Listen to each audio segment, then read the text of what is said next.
I love a good party. In fact, I always thought it would be fun to have a career as a party planner. You know, the one who uses someone else's money to find the finest foods, the best entertainment, and make sure all the guests have had their fill and maybe have a few leftovers. And even though a career as a party planner never materialized, I still like a good party. However, I distinctly remember one party our family hosted where scarcity drove every decision, and as a consequence, tension, anxiety, and self-absorption became the main course. The party I'm alluding to just now feels a bit like the gospel story today, where the disciples have their doubts about meeting the needs of the 5,000 people and more who gathered there to hear Jesus and to be healed.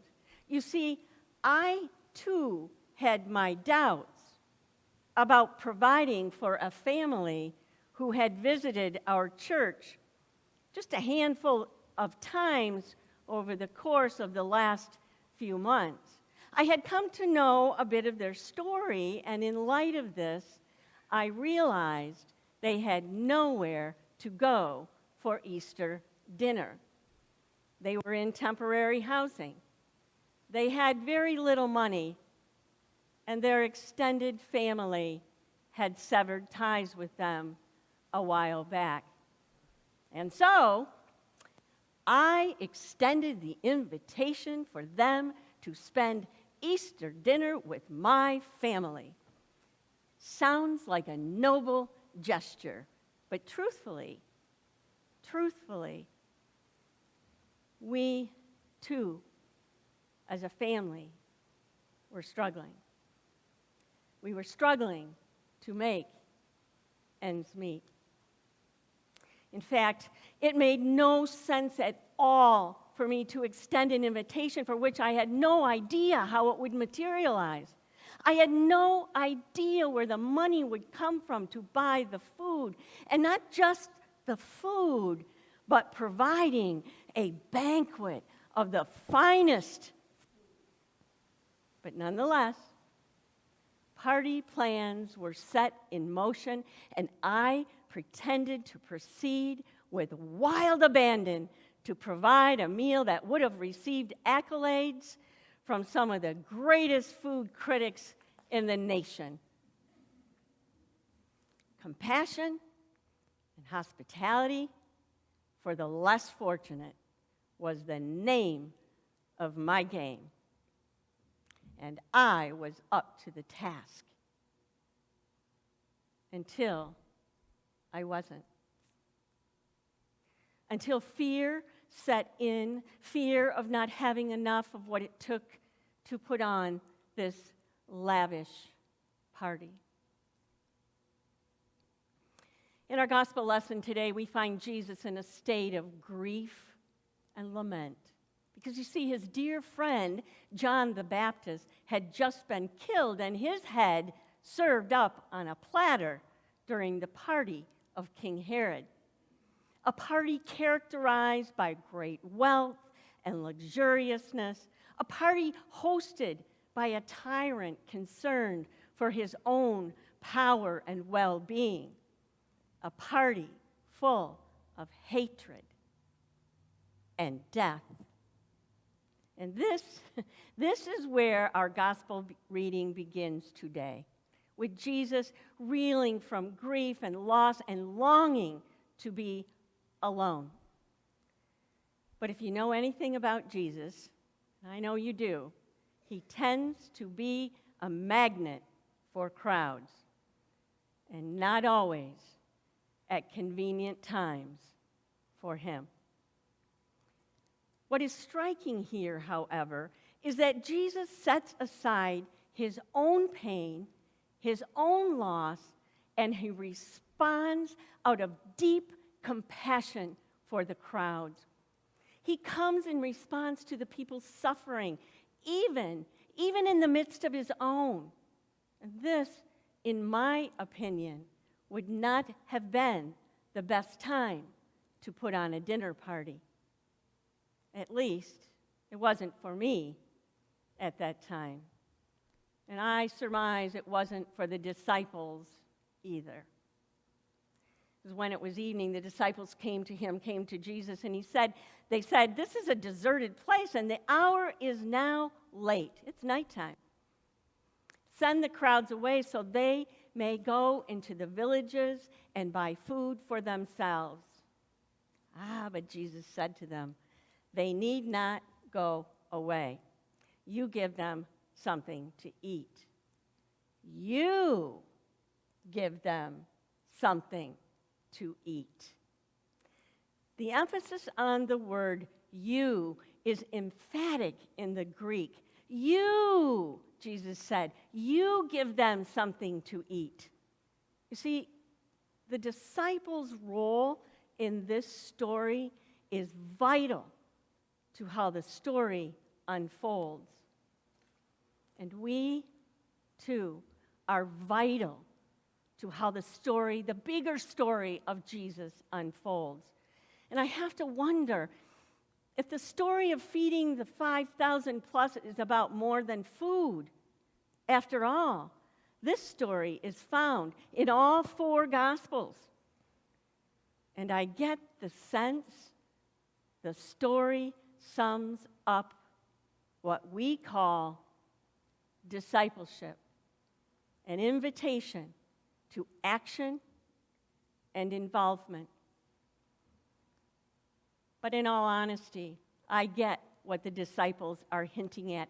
It's late. The sun is going down. The people are hungry. They're out in the middle of nowhere. And quite frankly, if I had been following Jesus all day, I too would have said, "It's time to go home, Jesus."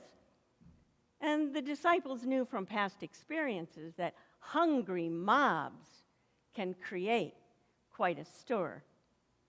We're done here. The people can take care of themselves and get something to eat on their own dime.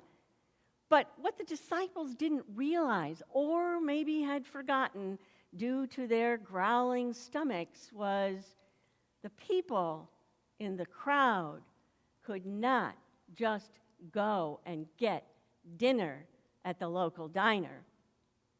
The compassion Jesus had for the people far exceeded their food supply. It had to do with the overall picture that the Roman Empire had been exploiting the poor and ordering their world according to their own whims. The rich and powerful were not known for siding with the oppressed, the ordinary, the downtrodden, the hungry. And that is what drives Jesus' compassion and invitation to the party. That's what makes the invitation that Jesus sends to this party different from all the rest.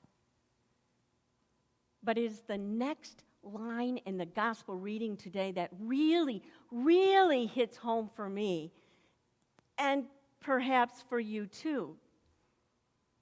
They, the disciples, replied to Jesus, "We have nothing here but 5 loaves and 2 fish. We only have a little bit. Surely not enough food to feed all these people." The disciples acted out of what they didn't have, not what was already before them. The disciples added 5 plus 2 and got 7. They needed to learn to count to 8.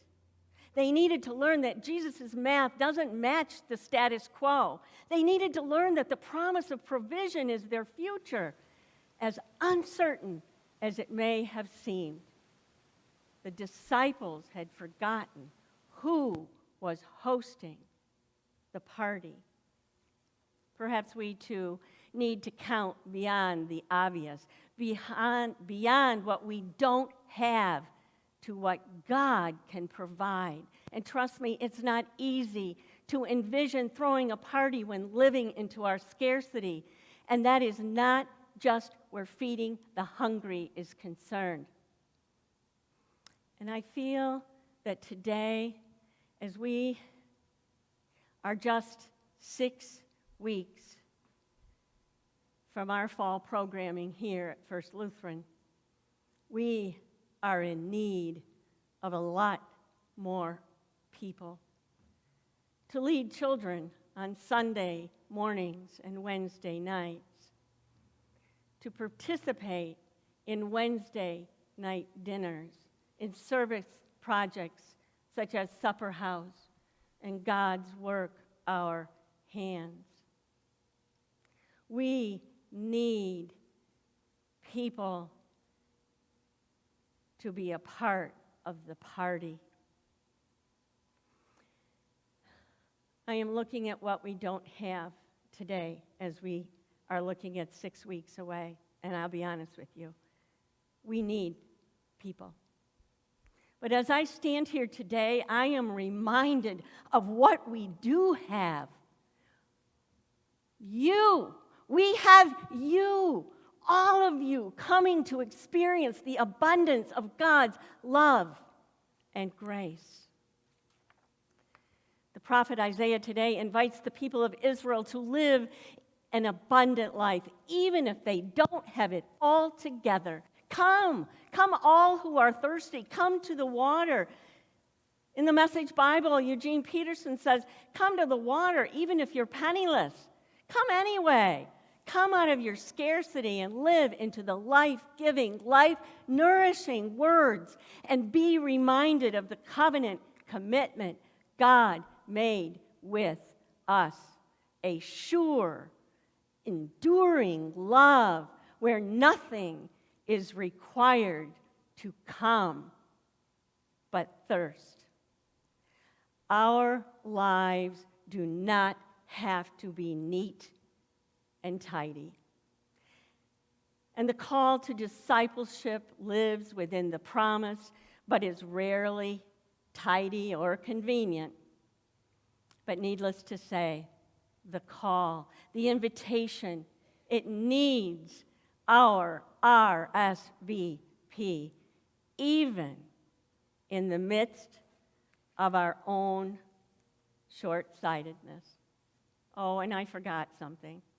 I forgot to finish my dinner story, didn't I? Our guests came to dinner, and yes, we had enough food. However, I was so consumed with concern that there would not be enough food and that the presentation of the food would not look good if it didn't have all the expensive garnishes, that while in all that hustle and bustle and shouting of orders to my family, that when the doorbell rang, I was not there to answer it.